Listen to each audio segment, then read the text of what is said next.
modifie sur les titres et tout, mais je peux plus rien toucher au PowerPoint en fait, ça marche plus. Ah bon? Je sais pas pourquoi. Ouais. Connexion.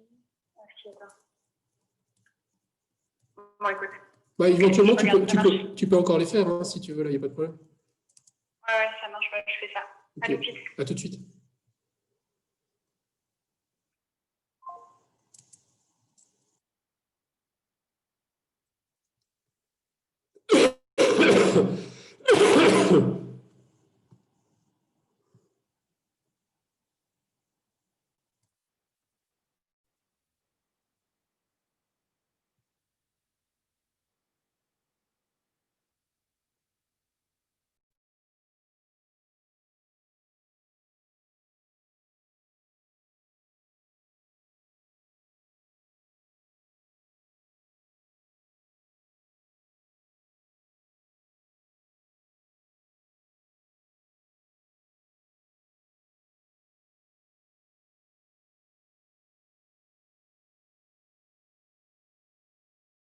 Ce que je fais tout de suite. Voilà.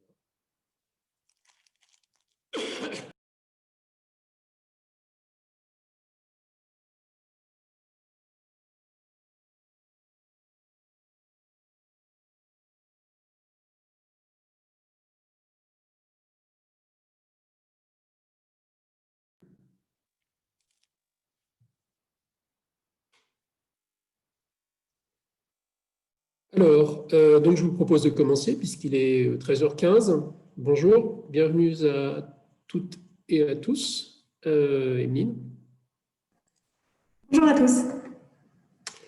Voilà, donc on va continuer cette série de webinaires.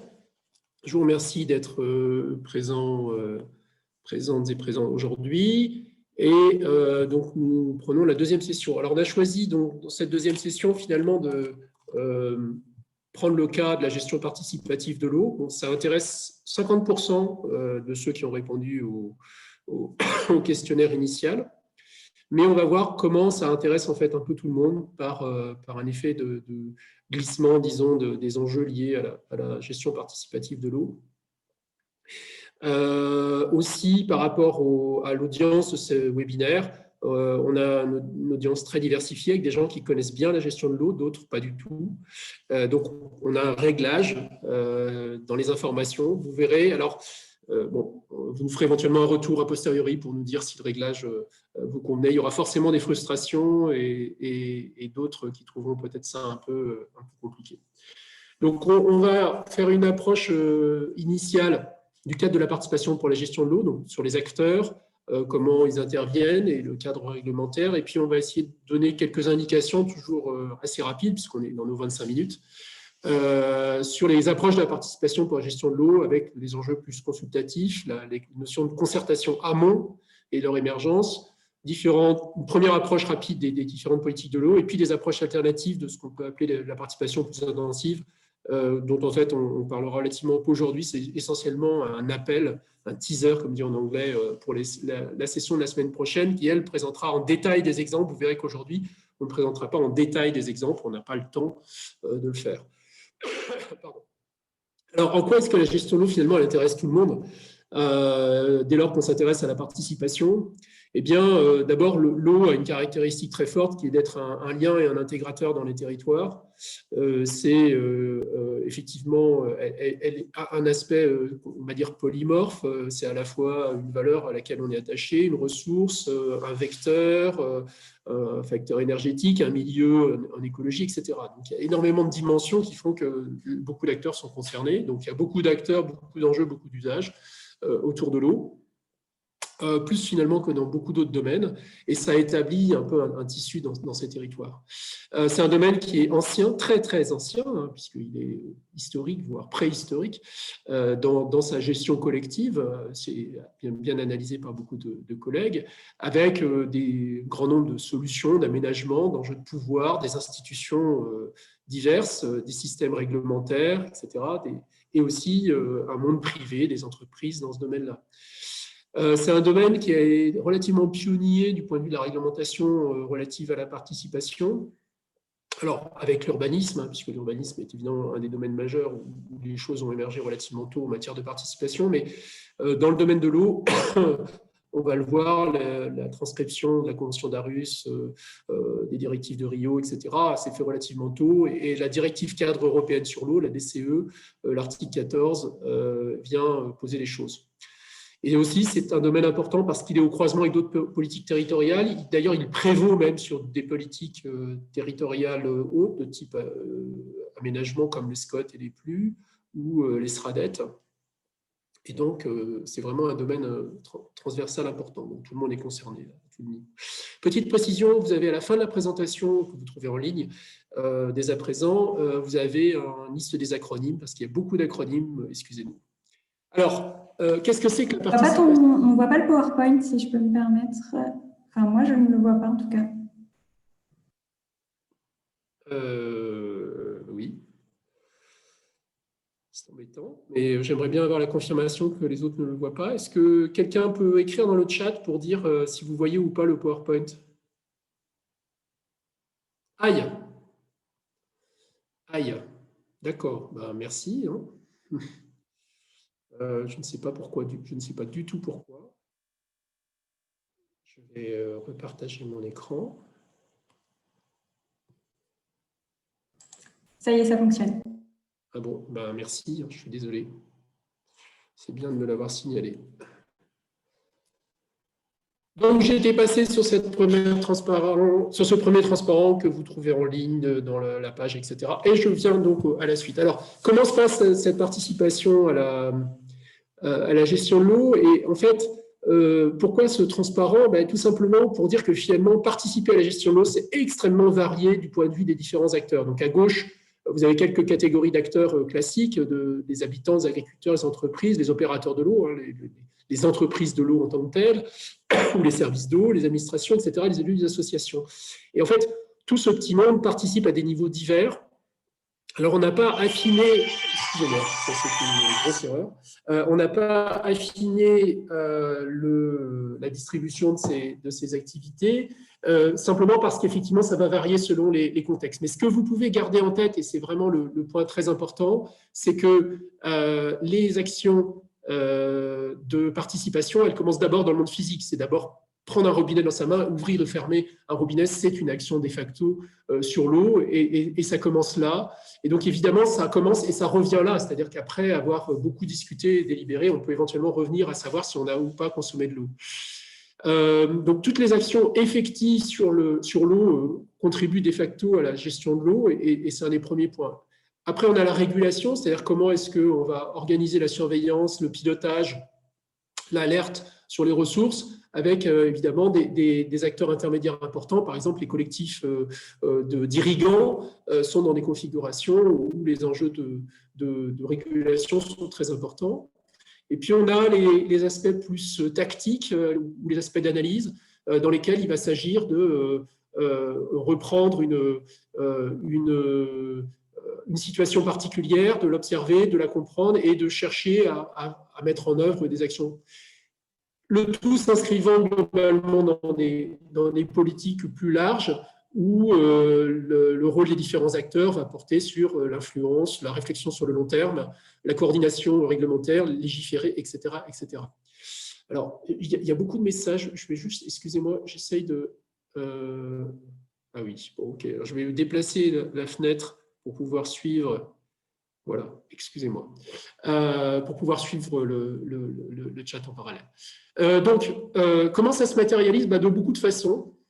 Donc là, on donne des exemples qui retrouvent un petit peu cette structure, depuis les actions effectives qui vont être, par exemple, un chantier de nettoyage de berges de rivières, des groupes de consommateurs, alors qui peuvent être soit informels, soit plus formels et mis en place directement par les services d'eau. Hein, les fermiers d'eau, les grandes entreprises le font parfois. Des enjeux de partage de l'eau dans un réseau d'irrigation en tant que tel. Des groupes de vigilance de crues, hein, ce qu'on appelle parfois les sentinelles de crues, qui sont là pour partager les alertes sur des phénomènes extrêmes. Les concertations sur les nouvelles retenues, dont on a beaucoup entendu parler depuis Sivens, et qui continuent à être d'actualité, on va en reparler. Les concertations, par exemple, sur des projets de renaturation de rivières, et de restauration hydromorphologique. Et puis globalement, des concertations amont sur les sages. Et puis des actions qui ont été assez visibles politiquement, par exemple sur la remunicipalisation des services d'eau, qui émergent de groupements citoyens. Et puis en dernier ressort, toutes les consultations sur des nouvelles politiques de l'eau au sens beaucoup plus large. Donc ça peut être à l'échelle des agences de l'eau avec les SDAGE ou à l'échelle d'un pays comme ce qu'on a pu accompagner par exemple en Nouvelle-Calédonie pour la politique de l'eau de la Nouvelle-Calédonie. Voilà. Alors attendez. Alors, pour faire un petit point sur le cadre réglementaire, on ne va pas forcément rentrer dans le détail de tous les éléments réglementaires, mais au niveau international, un des principaux cadres, c'est celui qui a fait suite au Sommet de la Terre à Rio en 92, avec la déclaration de Rio, qui donc insistait sur le fait d'inclure les citoyens à un niveau qui convient dans les questions d'environnement. Au niveau européen, on a en 98 notamment la convention d'Aarhus qui parle là plutôt au moins d'information des citoyens sur toutes les décisions en matière d'environnement. Et puis en 2000, la directive cadre sur l'eau avec donc l'article 14 sur lequel on reviendra un petit peu dans la suite de cette présentation. Au niveau français, donc Niels le mentionnait, le cadre réglementaire est assez ancien sur la participation dans le domaine de l'eau et de l'environnement de manière plus générale. Depuis 1983, donc la loi Bouchardot avait prévu le mécanisme d'enquête publique. Et en fait, jusque 2016, ce sont ces enquêtes publiques et puis les débats publics qui ont été organisés autour de la naissance de la Commission nationale du débat public avec la loi Barnier en 1995, qui ont façonné, je dirais, les principaux mécanismes participatifs dans les projets, plans, programmes dans le domaine de l'eau. Et puis autour de ces différents éléments, on a tout ce qui est relatif vraiment à l'environnement et à l'eau, donc avec la loi sur l'eau de 92, le code de l'environnement en 2000, la charte de l'environnement, la loi sur l'eau et les milieux aquatiques en 2006, le Grenelle 1 et 2 en 2008 et en 2010. Et donc, assez récemment, en 2015 puis 2016, on a une nouvelle ordonnance sur la démocratisation du dialogue environnemental qui, là, cherche à aller plus loin que les enquêtes publiques et le débat public, dans le sens où une des principales avancées est d'avoir remis de la concertation plus en amont de la prise de décision. Donc, on va donner quelques exemples et revenir là-dessus par la suite.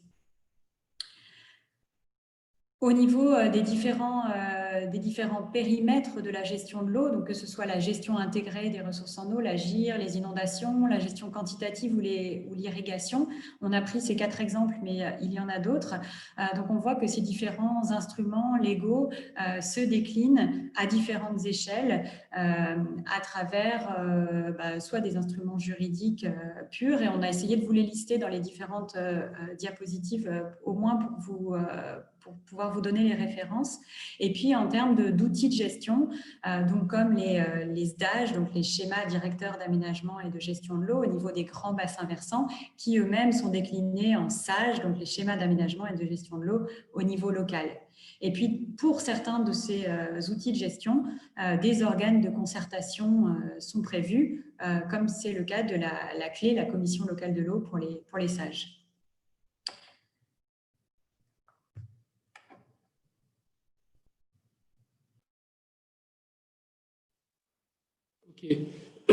Alors, on va prendre un premier exemple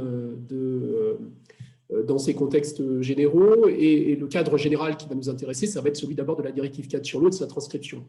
Alors, ce qui est intéressant, c'est qu'on est sur un dispositif qui a 20 ans, donc disons un certain côté rétrospectif sur l'article 14 de la DCE. Alors, à la fin de la présentation, vous avez repris le texte de cet article 14. On n'avait pas le temps, ce n'était pas très intéressant de rentrer dans le détail, mais essentiellement, ce qu'on peut retenir, c'est qu'à l'époque, l'enjeu, il est essentiellement centré sur information et consultation, disons, essentiellement de modifications partielle et marginale sur un certain nombre d'éléments. Et là, ce que vous avez comme document sur la partie droite, c'est en fait un document de 2003 qui est issu de la direction du ministère de l'écologie et la direction de l'eau, sur lesquels on avait travaillé d'ailleurs avec des collègues en termes de participation, sur les modalités d'information et de participation du public, laquelle participation se limitait de fait à de la consultation, et certains d'entre vous se souviennent peut-être d'avoir reçu des questionnaires qui étaient des questionnaires sur les questions importantes, les problèmes principaux en matière de gestion de l'eau, le programme de travail, et ce qui avait conduit à l'époque au cadrage en fait de la révision de ce qui s'appelle le SDAGE, qui est le plan global à l'échelle d'une agence de l'eau en matière de gestion de l'eau. Alors, on est dans une participation qui reste limitée dans son intensité. C'est aussi une participation qui, pour les agences de l'eau qui ont été un petit peu ambitieuses, on dira dans la mise en œuvre, s'est accompagnée de réunions plus participatives à l'échelle de ce qu'on appelle par exemple les commissions géographiques, dans les sous-zones dans les territoires, où il y a eu effectivement ont été mis sur la table un certain nombre d'enjeux sur quelles sont les priorités pour le bassin versant, etc., etc. Mais par contre, pas de travail co-constructif, disons, pas de co-construction d'un plan d'action sur l'eau de façon complètement détaillée, le tout restant plutôt à l'échelle des spécialistes et des instances intermédiaires. Alors, ce dispositif reste relativement dans la même ligne aujourd'hui au niveau des agences de l'eau, avec une modification en 2018 dans le cadre d'un décret qui fait suite aux ordonnances sur le dialogue environnemental dont on reparlera, qui va compléter un petit peu ces éléments-là, mais sans changer radicalement finalement le statut de la participation au niveau des SDAGE. On reste bien dans des schémas fortement consultatifs et qui ne vont pas plus loin que de la consultation. L'ambition est donc relativement limitée. Alors, on va continuer un petit peu là dans des dispositifs, et on va parler d'un dispositif particulier qui concerne la gestion quantitative. Donc, c'est partager la ressource en eau lorsque, en particulier, elle est éventuellement déficitaire par rapport aux besoins. Le déficit n'est jamais absolu, donc il y a des besoins. Et donc, en fait, a été mis en place la notion de plan de gestion quantitative de la ressource en eau, qui est un instrument particulier de cadrage des enjeux de partage, qui s'appuie sur ce qu'on appelle des études volume prélevable. Alors, désolé pour les sigles, vous verrez encore une fois, il y en a pas mal, qui sont en fait des études techniques préalables qui vont faire la correspondance entre la ressource disponible et les besoins, et identifier des moments ou des situations où il y a structurellement des déficits. Donc ça, c'est réalisé par des bureaux d'études en général, et ça donne lieu éventuellement à des décisions, disons, préfectorales qui vont modifier les arrêtés d'autorisation de prélèvement sur la ressource. Donc évidemment, c'est un enjeu très fort parce que les conséquences peuvent être très importantes sur certains acteurs. Vous avez des incidences sur des prélèvements qui peuvent aller jusqu'à des réductions de 70% dans certains territoires français. Et évidemment, c'est très, très radical pour des acteurs économiques qui voient leur capacité de production remise en question. Donc, on est dans des champs qui sont à la limite entre la participation et vraiment la négociation, dans le sens qu'il y a un contexte de préparation important à mettre en place pour que les dispositifs fonctionnent. Alors, les formes de participation concernées dans les PGRE sont variables. Donc, l'étude volume prélevable qui est réalisée par un bureau d'études peut donner lieu à des contestations. Il y a eu beaucoup de cas en France d'études volume prélevable qui en gros disent voilà la quantité d'eau disponible, voilà les besoins, etc. et voilà les problèmes, qui ont été contestés par des gens sur la base d'une connaissance locale. Et puis c'est lié aussi à la capacité d'un bureau d'études dans un temps limité à conduire effectivement une analyse sur des questions hydrologiques souvent complexes. Et des situations qui peuvent être très, très à l'évolution des usages du sol, etc. Les zones de répartition des eaux, qui sont la transcription réglementaire d'un endroit où il y a un vrai problème et donc disons que l'autorité va avoir capacité à agir, c'est pareil. C'est un endroit où on commence à dire aux gens, attention, là maintenant, on va vous imposer des choses. Donc forcément, il y a des discussions, de la participation autour de ces dispositifs-là.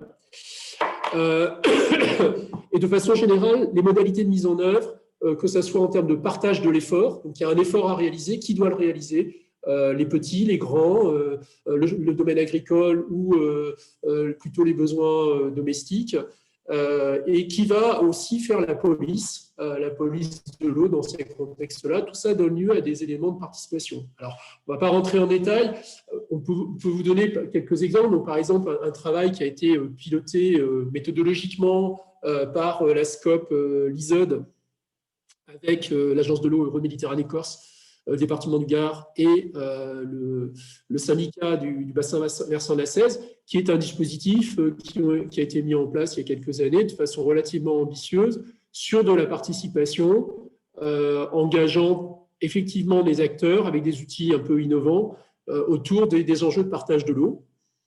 Et en particulier, vous voyez l'image en haut à droite, qui est une image d'utilisation d'un espèce de jeu de territoire, si vous voulez, pour discuter les conditions de partage. Donc, derrière, vous avez des vrais enjeux de gestion contemporaine relativement au devenir de l'agriculture, à l'équilibre des efforts dans les territoires.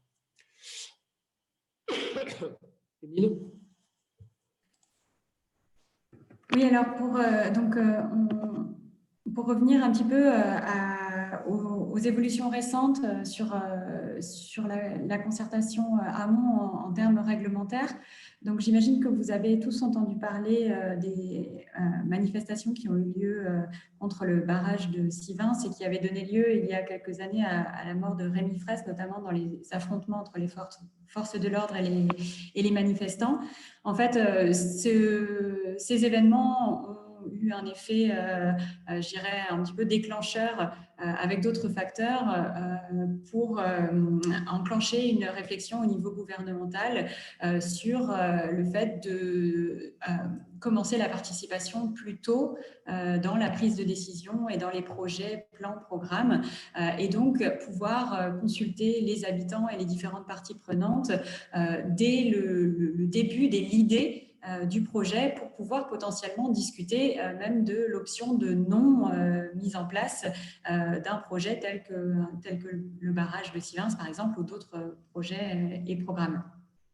Et donc, ça a mené, suite à un discours de François Hollande en 2014, à la rédaction d'un rapport, donc le rapport Richard sur la démocratie environnementale, et puis à la mise en place d'une démarche participative à travers différents ateliers qui ont abouti en 2016 à une ordonnance qui donc prévoit ces modifications dans la loi. Et en parallèle de l'ordonnance, la proposition d'une charte de la participation du public par le ministère de la Transition écologique et solidaire, si je ne me trompe pas dans l'intitulé exact du ministère à cette date-là, qui est, elle, optionnelle et auquel les différents acteurs, parties prenantes, organisations ou même les citoyens peuvent choisir d'adhérer. Alors, les principales modifications qui sont apportées par cette ordonnance de 2016, c'est donc de renforcer, entre autres, la participation en amont. Donc là, on voit sur cette flèche les deux principaux cadres de participation qui existaient avant 2016, qui sont donc le débat public, plutôt en amont, et puis l'enquête publique. Vous avez probablement vu autour de chez vous ces petites affiches jaunes fluo qui signalent un avis d'enquête publique. Et donc, ce que fait l'ordonnance de 2016, c'est qu'elle renforce donc cette partie amont avec la possibilité pour les porteurs de projets d'organiser une concertation préalable volontaire, mais qui donne la possibilité aussi à différents acteurs, sous certaines conditions, mais notamment aux citoyens eux-mêmes, à la condition d'être suffisamment nombreux, de déclencher un droit d'initiative, c'est-à-dire de demander à participer à cette prise de décision, à ce projet plan-programme. Et puis en aval, l'ordonnance prévoit notamment une modernisation de la procédure d'enquête publique avec la dématérialisation notamment de ces différents éléments, puisque une des difficultés, c'était que pour pouvoir participer à l'enquête publique, il fallait se rendre à l'administration qui avait des horaires fixes, la communication était un peu moins large. Et donc, le fait de le dématérialiser, en plus de la partie présentielle, permettait de l'ouvrir un peu plus largement. Et peut-être le dernier point qui est lié, c'est la mise en place par la Commission nationale du débat public d'un ensemble de garants qui vont venir appuyer le respect des règles de participation sur les différentes démarches participatives qui seront mises en place dans ce cadre. Alors, on va dire quelques mots rapidement, parce qu'on est en retard aujourd'hui. On est un peu long, donc on apprend nous aussi à se caler sur le temps. Sur un cas particulier qui sont ce qu'on appelle les projets de territoire pour la gestion de l'eau, qui sont issus en fait de la réflexion sur Sylvain, comme Émile vient de l'expliquer. L'idée d'un projet de territoire, c'est de remettre en question globalement l'évolution territoriale dans l'ensemble de ses dimensions, préalablement à une décision relativement à, en particulier, une nouvelle retenue dans un territoire, et donc d'essayer d'avoir un dialogue réellement multi-acteurs préalable à l'émergence d'un projet. Donc de faire remonter vraiment sur la question de l'opportunité du projet, la réflexion avec les acteurs. Donc là, on a un exemple de l'institution Adour, qui se poursuit en partie aujourd'hui. Les PTGE sont les projets de territoire, donc sont des domaines relativement difficiles et conflictuels, sont encore en cours d'évolution et de stabilisation. J'espère que vous m'entendez encore, parce que je vois que ma connexion Internet dit être instable. Donc, les PTGE donnent lieu, dans leur mise en œuvre la plus ambitieuse, à une mobilisation à différentes étapes pour, en particulier, identifier la situation initiale du territoire, bien discuter les besoins, et en particulier ici le bilan besoins-ressources, et puis progressivement aller regarder effectivement des orientations stratégiques. Donc, on est dans un dispositif dont le portage est relativement ambitieux par rapport au schéma de mise en œuvre dans le territoire. On reviendra sur les PTGE, je le dis dès maintenant, nous ferons une session spécifique de présentation et de retour d'expérience PTGE, en particulier sur ce cas, dans lequel aussi des travaux de collègues sur la partie analyse économique ont été intégrés sur ces territoires. C'est un des points de transition actuels de méthodologie de participation, les PTGE. Alors, on a une question sur les sages, et on va prendre encore 3 minutes avant de conclure cette session pour ne pas avoir trop de retard.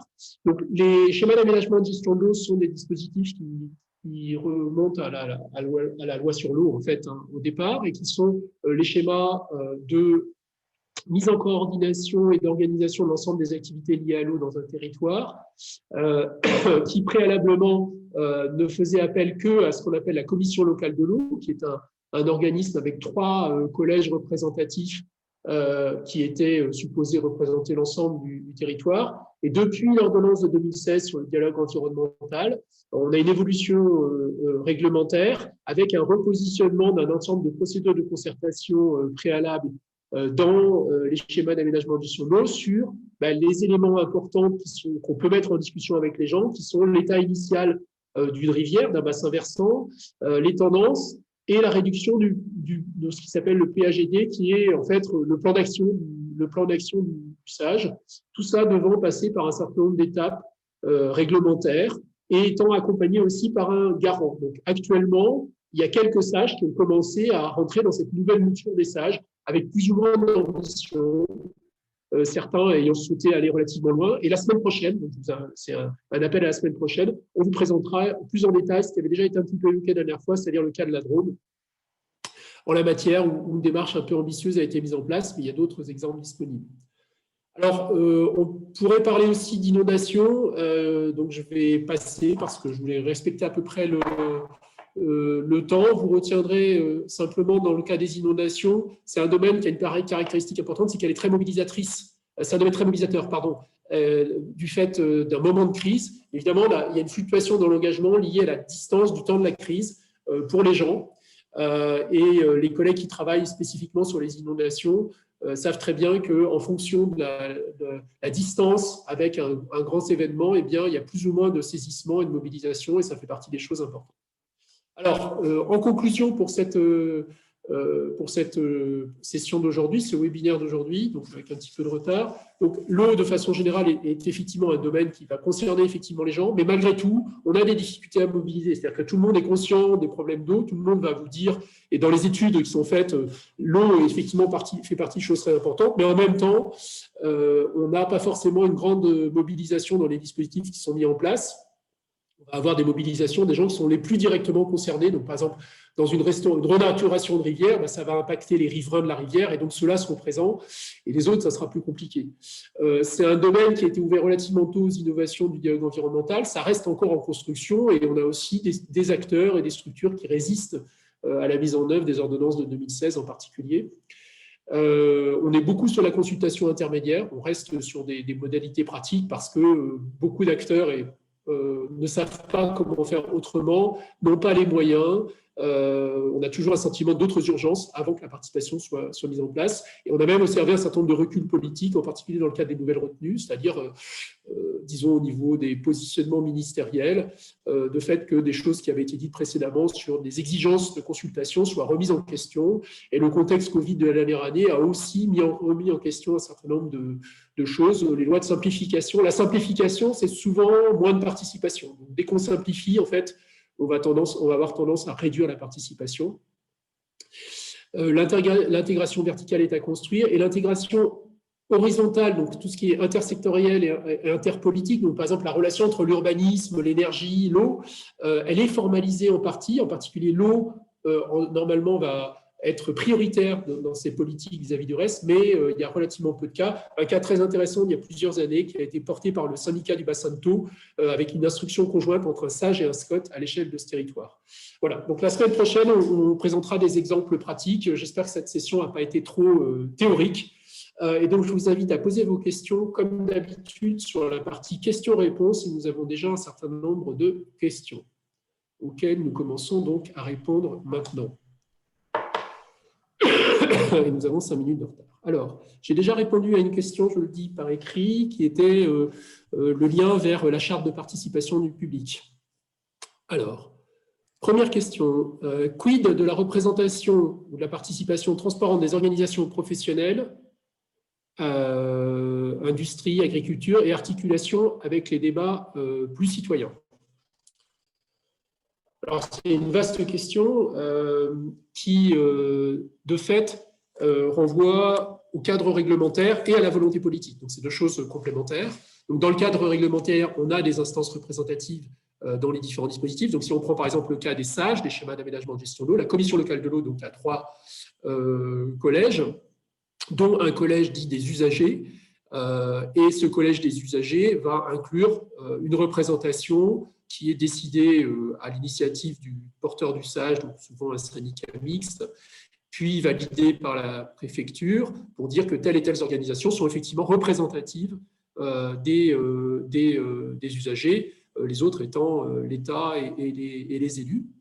Alors, l'élément complémentaire, c'est de dire que les élus sont aussi représentatifs. Alors après, on a des cas particuliers, comme c'est le cas par exemple sur les PTGE, les projets de territoire, et de façon générale, l'articulation avec les débats citoyens, c'est souvent effectivement là où le problème va se poser, c'est-à-dire que soit vous avez une présence citoyenne au moment, par exemple, des réunions publiques. Donc, la célèbre réunion publique, et souvent l'expression de la participation, c'est la réunion publique. Donc, qu'est-ce que c'est qu'une réunion publique de façon classique? Tout le monde le sait. Hein. C'est essentiellement une tribune avec quelqu'un qui présente un dossier et des gens dans la salle qui vont lever la main et poser des questions. Ça, c'est la forme normale de la réunion publique. Évidemment, les choses bougent un peu et en fonction des interventions, le mode d'engagement des citoyens va être plus ouvert et en particulier, il peut y avoir des éléments de co-construction dans une réunion publique. La question, évidemment, se pose de la reconnaissance, effectivement, des débats citoyens ouverts, donc qu'ils soient en présentiel ou éventuellement en ligne, puisqu'il se passe des choses en numérique, bien entendu. Et à ce moment-là, comment est-ce que l'instruction publique du dispositif va pouvoir le prendre en compte? Il est certain que la représentation du monde citoyen dans les instances intermédiaires est toujours un problème. Les associations représentatives sont souvent soit des associations écologistes, donc un certain type de représentation citoyenne, soit par exemple la CLCV, la commission, enfin les associations de type habitants, les associations de riverains, etc. Et puis des mondes particuliers, comme par exemple les pêcheurs, qui portent beaucoup d'intérêt autour de l'eau et souvent de façon assez disons, pondérée sur les enjeux entre développement et écologie locale. Voilà, je ne sais pas, Émilie, si tu veux rajouter quelque chose sur cette question de la représentation des citoyens? Non, pas spécialement. J'ai répondu à d'autres questions aussi en parallèle par écrit. D'accord, ok. Alors, pour pouvoir mobiliser le droit d'initiative, cela suppose avoir connaissance des projets en amont. Comment cette information est mise à disposition du grand public? Alors, j'étais en train de répondre justement. Alors, vas-y, je te laisse répondre. Notamment, donc, cette information passe par la déclaration d'intention qui doit être publiée par le maître d'ouvrage sur un site internet pour expliquer les motivations du projet, les communes susceptibles d'être affectées, les incidences potentielles sur l'environnement, les solutions alternatives et les modalités de concertation préalables qui sont envisagées.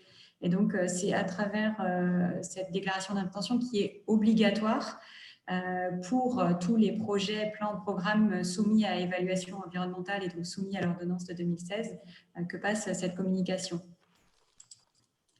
Alors après, c'est une question absolument centrale dans toutes les formes de participation, c'est-à-dire de quoi faut-il être équipé pour pouvoir participer? Et c'est un des gros problèmes de beaucoup de dispositifs, c'est que effectivement, il faut avoir une information la plus complète possible et la plus contradictoire aussi possible sur un projet pour pouvoir s'engager dans une réflexion fondée, disons, et complète sur un problème. Alors, c'est tout l'intérêt de ce qu'on appelle les jurys citoyens ou les conventions citoyennes quand elles sont bien conduites, c'est qu'elles se donnent les moyens de mettre à disposition des gens, en général, une expertise contradictoire relativement large, avec capacité donnée aux gens, aux citoyens participants, de poser des questions à des gens qui n'ont pas forcément le même avis, et donc d'être informés au mieux sur un dispositif. Alors, ça va concerner des choses qui peuvent être assez compliquées, et en tout cas, il y a une hypothèse importante, c'est de considérer que les citoyens sont sur à peu près tous les sujets toujours capables, à la condition qu'on se donne les moyens, d'effectivement traiter et discuter des questions particulières. Alors, la question suivante, la DDTM 06, par l'intermédiaire de la Misaine, a organisé des assises de l'eau avec une réunion en septembre 2021. Savez-vous dans quel cadre ces assises s'inscrivent? Aucune idée. Je suis désolé, je ne suis pas du tout au courant de ce dispositif particulier. Donc, alors est-ce que ça correspond aux assises nationales de l'eau? Est-ce que c'est la transcription est-ce que c'est la transcription locale? C'est possible. Donc, il y a eu un certain nombre, effectivement, de territoires où il y a eu des assises de l'eau. Donc, on vous répondra sur cette question a posteriori, parce que à cet instant, je ne sais pas. Emeline, tu ne sais pas non plus, j'imagine? Non, j'ai regardé rapidement, ça porte plutôt sur l'agriculture a priori, mais en fait, tout dépend de ce qu'on met derrière le terme assise de l'eau, qui, en fonction des territoires, il me semble, peuvent regrouper, rassembler des choses différentes. Donc, effectivement, on vous répondra plus précisément par écrit. D'accord. Quelle différence entre un PTGE et un SAGE? Alors, donc, il faut savoir aussi d'ailleurs qu'il y a un autre dispositif très important dont on n'a pas évoqué l'existence, qui est ce qu'on appelle les contrats de milieu, donc contrats de rivière, contrats de nappe, etc. On en reparlera peut-être ultérieurement. Donc, un SAGE, c'est un dispositif qui existe depuis longtemps, donc depuis essentiellement la loi sur l'eau, et qui vise en fait à établir un plan de coordination, alors qui visait, donc il y a eu une réforme récemment, mais qui visait à établir un plan de coordination de l'ensemble des activités liées à l'eau en mettant en place ce qu'on appelle un PAGD, donc c'est un plan, disons un plan stratégique sur l'eau à l'échelle d'un bassin versant ou d'une ressource, parce que ça peut concerner aussi une nappe, un sage, c'est pas simplement une rivière, il y a des sages pour des nappes, et c'est un dispositif qui va donner un cadre d'orientation pour l'activité des parties prenantes dans le territoire. Donc, il était précédemment non opposable. La réforme récente donne lieu en fait à une opposabilité renforcée, mais par contre, ce n'est pas forcément un instrument qui va permettre d'assurer une maîtrise d'ouvrage complète, c'est-à-dire la réalisation effective. Donc, il faut après avoir des structures qui vont permettre de porter la réalisation. Donc, ça va concerner des sujets assez variés selon les territoires. Ça peut aller effectivement de la maîtrise des usages, de la protection de la rivière, etc. D'ailleurs, je réalise un truc, c'est que dans toute la présentation qu'on vous a faite, on a oublié de vous parler on ne vous a pas parlé de la GEMAPI. Donc, il faudra absolument qu'on fasse une session spéciale GEMAPI. Gestion de l'eau et des milieux aquatiques et protection contre les inondations. En fait, on l'a mis de côté dans l'avancement de notre présentation. Alors, le PTGE, donc c'est un cas particulier qui va en fait donner lieu, en l'occurrence, et en général s'appuyer sur une intention de réaliser un partage quantitatif et des nouvelles infrastructures pour améliorer l'accessibilité quantitative à la ressource dans un dispositif. Il peut y avoir une articulation en fait entre un PTGE pour la gestion quantitative et un SAGE dans un territoire donné. Le PTGE est un dispositif beaucoup plus récent dans l'évolution et qui engage un mode de négociation différent avec pas forcément le même portage.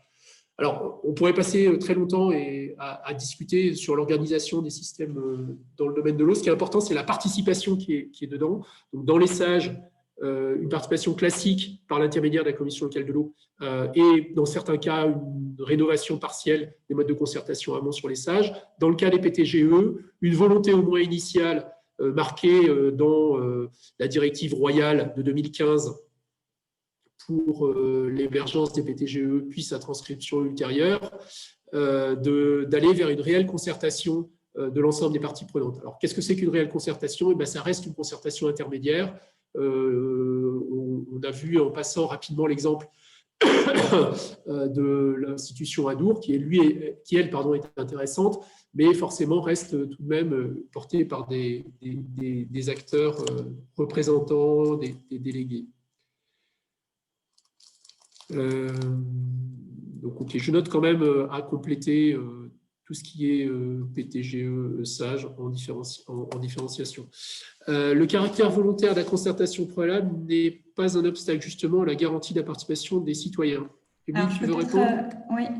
Alors, a priori, non, puisque justement, l'objectif est de maximiser cette concertation préalable en la rendant volontaire. Après, justement, l'objectif d'adosser cette concertation préalable volontaire avec le droit d'initiative, c'est que dans le cas où le projet plan ou programme porte à controverse, les acteurs, les différentes parties prenantes peuvent justement eux-mêmes demander l'organisation de cette concertation préalable. Avec donc l'appui d'un garant issu de la Commission nationale du débat public. Alors, on a une question spécifique donc, sur le barrage de Villerest dans la Loire, pollution estivale, eutrophisation importante chaque année depuis 10 ans, avec un conseil de développement, on a demandé la mise en présence des acteurs concernés pour résorber le problème à moyen long terme sans succès. Comment déclencher pareil processus? Alors, il faudrait voir dans le détail l'ensemble des éléments, disons, légaux et institutionnels qui existent sur ce territoire. Donc, grosso modo, vous avez deux directions possibles. Vous avez la direction, disons, contentieuse, judiciaire, correspondant au constat d'une infraction et d'une problématique. Donc ça peut passer par la capacité de certaines associations environnementalistes en particulier à saisir d'une infraction constatée par rapport à la loi sur l'eau, différentes choses. Ça, c'est la première chose. Et puis après, l'approche plus effectivement de concertation et de dialogue, qui va s'appuyer sur les structures intermédiaires qui peuvent déjà exister. Donc, voir les syndicats de rivière, voir, en l'occurrence, on est sur la Loire, il faut voir à quelle échelle de la Loire ça se situe. Ça me dit quelque chose, mais je ne me souviens plus de la localisation. Toujours est-il que de remonter à ce niveau pour voir dans quelle mesure le cadre qui a été prévu dans les dispositifs existants, donc essentiellement, est-ce qu'il y a un SAGE sur ce territoire? Est-ce qu'il y a un contrat de rivière?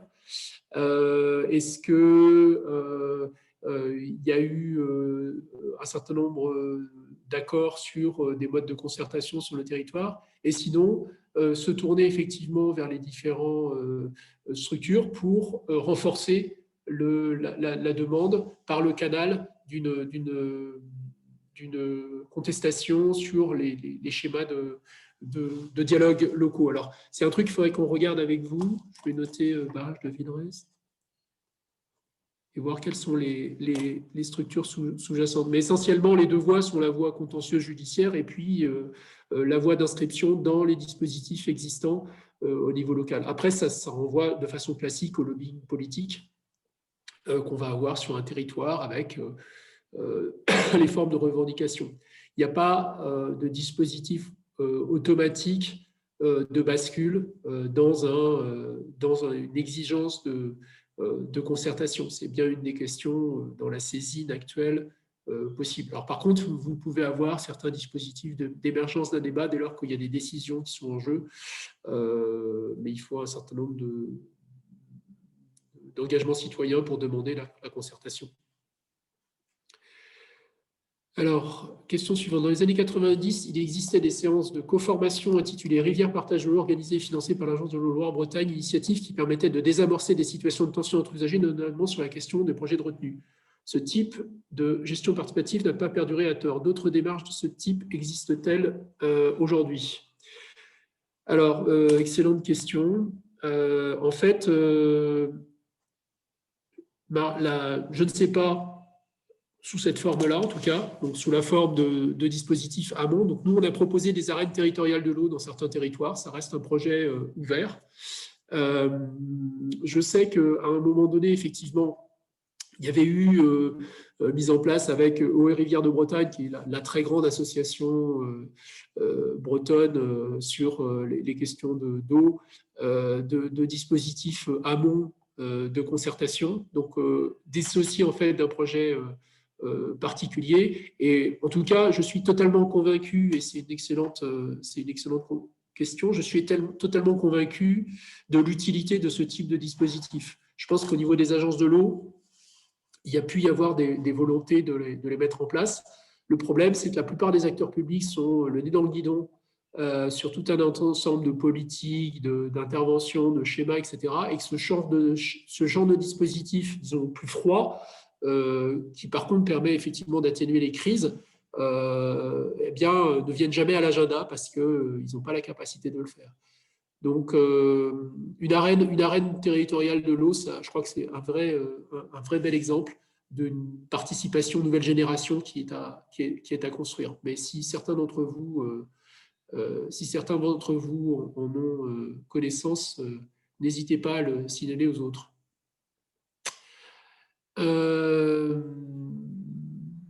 Dans le cadre d'un PTGE, à qui revient la décision finale de validation du PTGE? Préfet, ministère de la Transition écologique. Alors, je ne sais pas de façon strictement formelle si ça reste une décision de niveau préfectoral. Bon, dans tous les cas, sur des enjeux type PTGE, on peut être certain qu'il y a une remontée de niveau politique relativement importante parce qu'il y a eu beaucoup de prises de position des ministres sur ce schéma-là. On va vérifier formellement. Je ne suis pas le spécialiste PTGE du tout de notre équipe, donc nous vous répondrons sur la décision finale PTGE. On peut peut-être prendre une dernière question qui éclore. Une dernière question éclore, oui, complètement. C'était exactement ce que j'envisageais. Je les prends dans l'ordre de toute façon. Quelles devraient être les approches des politiques pour une participation des populations dans la mise en œuvre de ces Je pense que c'est lié à la question précédente qui était sur le rôle des communautés. Je n'avais pas vu, pardon, excusez-moi, j'ai raté une population. Vas-y, je te laisse répondre à la précédente. Alors, je ne suis pas une spécialiste de la question. En l'occurrence, moi, je suis basée en Tunisie. Donc, je peux parler un petit peu plus précisément de cette question-là. Mais de toute façon, il n'y a pas de... Je dirais que l'objectif de notre discours n'est pas d'être normatif. Donc, dire quelles devraient être les approches des politiques pour la participation des populations, je pense qu'en fonction du projet, de la décision en question, du plan ou du programme, on ne dit pas nécessairement qu'il faille toujours faire participer tout le monde à toutes les étapes de la décision. Bien au contraire, il y a certains sujets pour lesquels les organes prévus, les sujets qui ne sont pas controversés notamment, font très bien leur travail. Il n'y a pas forcément toujours besoin de participation. Après, de manière globale, je pense qu'il y a quand même un certain nombre de pays dans le monde, pas uniquement en Afrique, mais qui s'orientent vers de plus en plus de participation. Et donc, effectivement, en Europe, on a eu la chance, je dirais, d'avoir la directive cadre sur l'eau qui a mis les premiers principes. Mais si on regarde au niveau des politiques de décentralisation, notamment dans beaucoup de pays d'Afrique, on retrouve des schémas un peu similaires où finalement on cherche, au moins en théorie, à impliquer de plus en plus les usagers dans la prise de décision. Alors après, la manière dont ça se matérialise en pratique, en fonction des ressources disponibles, en fonction des volontés politiques locales et aux différentes échelles, tout ça est très variable, mais je pense que cette tendance, elle est quand même de plus en plus présente. Oui, je compléterai simplement ce que dit Emeline sur le fait qu'on ne peut pas généraliser de réponse pour l'Afrique. L'Afrique, c'est extrêmement vaste et divers, avec des cadres réglementaires qui ont des antériorités variables. La différence et les éléments principaux, en dehors de l'aspect critique de la ressource en eau, beaucoup plus forte que chez nous sur pas mal d'éléments, critique au sens vital, puisque la question de l'alimentation primaire des besoins vitaux est largement développée au sens de son urgence. Donc ça change la donne sur la participation. Mais en dehors de ça, on a aussi un empilement de systèmes décisionnels qui est un peu différent de chez nous, dans certains cas, avec des formes d'autorité qui vont intervenir en passant par les systèmes coutumiers avec lesquels on est amené à travailler, et puis un statut de la ressource qui est lié à des éléments anthropologiques et culturels dont on peut tenir compte. On a une session prévue plus tard sur les contextes internationaux, et en particulier on parlera du contexte africain. J'avais arrêté ma caméra pour des raisons de réseau suite à une demande. Nous répondrons aux dernières questions en complément. On avait un dernier commentaire de Anne Pressureau de l'Agence de l'eau RMC qui nous dit de parler du guide EBF de l'agence RMC, sa nécessité de demander de concertation forte avec analyse socio-économique et politique en amont. Donc effectivement, on fera un renvoi complémentaire sur les éléments qui sont portés par les agences sur les différents dispositifs, en sachant une chose, c'est que dans le cadre de l'agence Rhône Méditerranée Corse, les PTGE ont une transcription particulière qui n'est pas forcément la même que dans les autres agences. Il y a une diversité en fait en France de transcription de la façon dont les agences interprètent les contextes. Voilà, on a 7 minutes de retard, excusez-nous. Merci beaucoup pour votre participation. À la semaine prochaine. Et nous gardons les dernières questions pour une réponse écrite a posteriori. Au revoir, à bientôt. Bon après-midi, à bientôt.